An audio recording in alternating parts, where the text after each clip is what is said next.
Today we're going to take a look at creating a Google Meet both through the Canvas platform and through Google's options as well. So first we'll try in Canvas. So if you'll open your dashboard and you'll go to the course that you would like to create the Canvas and Google Meet inside of, you can find wherever you'd like to place it, whether that be in the module section, on a specific page, maybe on your home page, wherever that is. Of course, it looks different for each one of you. You'll want to open the Rich Content Editor, and very similarly to a Microsoft Teams meeting, you'll go to More External Tools. Everybody say hi to Ms. Twyla.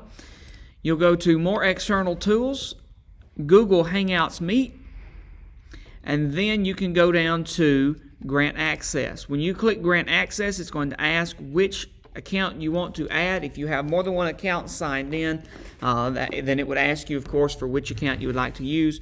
If you just have your one, then it should just create a Google Meet. So if you would like to provide any kind of description before that, of course you can. So you could put something like today's meeting and hit save here at the bottom. Now, when the student opens their page, this is exactly what they're going to see. Now, they could join in by call, and then they could click this link, and it would take them to it. Or they could click this link as well, Join Google Meet. Now, you're probably asking yourself, now, if I don't have the Google Meet app, then how am I supposed to start this meeting? How am I supposed to join this meeting?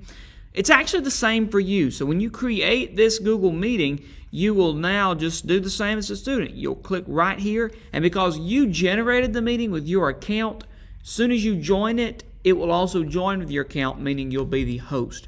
So you can stay completely inside of Canvas without the need of any kind of outside source. Hit Join Google Meet, and now you have joined this Google meeting. Now you can click Join over here, and the meeting is now live and active. So now students, when they log in, this is what they would see, whatever you're presenting to them. So you could see this number right here, and they would be joining the same meeting as you. Now there are several options. Of course, it shows the time right here. It does the chat feature, and you can see show everybody as in the participant level. But if you'll notice the three little dots down here in the bottom right corner, we'll close this meeting details, make it a little larger. You can open a whiteboard for your drawing and different annotations available on the screen for the students to see. You can record the meeting for maybe future uploading. If someone's not able to attend, you can send them the link and they can go back and watch it. Changing the layout. If you have a large class and you would like to see all the members of that class, you can do a tiled layout. And at the bottom, you can adjust how many people, all the way up to 49. Plus yourself, you could have 50 people in the tiled layout. And you could change this depending on how you like it or what works best for you in your class. Now, there are obviously some other options here. The full screen effect, which would take away your menu bar at the top. You could change your background, turn on closed captioning, and it's actually pretty accurate as to how well it picks up the content that is being said. So for those who maybe can't listen, or they have siblings that are in the same room or the same household that are also doing these style meetings, this would be very beneficial for some of those. You could turn that off as well right there. If you would like to present something, maybe a PowerPoint, or you have some kind of article you would like to show the students, you can select the Present Now feature. You can present your entire screen. So if you have several different things that you would like to show them, a video here and some kind of message over here and several different things on one screen, you could show your entire screen and split those things up. You could show a specific window, which would be a Chrome window available up here. Or you could show them a Chrome tab as well, just a specific tab rather than the whole entire window itself. So you could change those things up through the Present Now features there. Now, obviously, you can turn off your camera down at the bottom, very similarly to Google or to Microsoft Teams and Zoom. Turn off and on your microphone. Now you can't hear me. It would be a great time to have turned on captions. For those of you who are lip readers, you probably got a kick out of that one right there.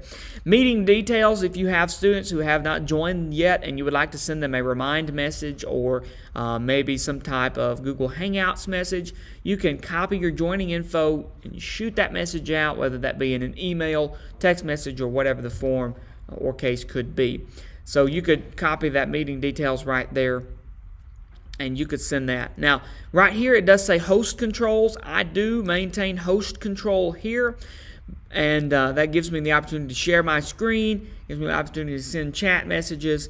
And when this is turned off, everyone who isn't invited must ask to join. So that is also another feature. You can monitor who is joining and decide whether or not to let people in or not. So that is there. And of course, you can view all host settings and determine what is necessary for you and what works best. The chat feature, again, very similar to how it was before.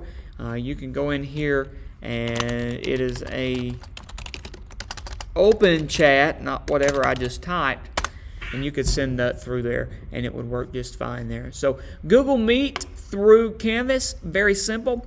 I'm not going to go through the same process as to how this works with Calendar and Meet, other than showing you how to create the meeting, because once you get it started, it'll work all the same.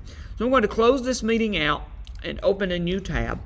And over here in the right side of my new tab, you'll notice the waffle icon with our Google Apps. You can do this one of two ways. If you would like to schedule a meeting in advance, you can go to Calendar.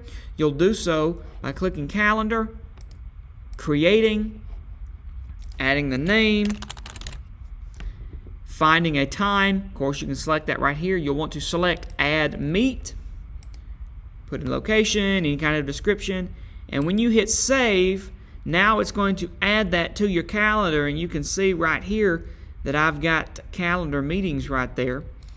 And if I go to the Meets icon, now you could open those meetings from here.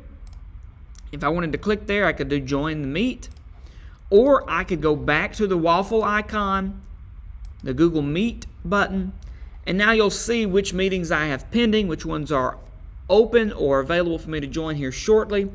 Or I could join or start a meeting from here as well. So if I wanted to start a meeting, I could put New Meeting, click Continue, and then I have started a new meeting. And the only difficulty with this one is the fact of how can I distribute this content out to people.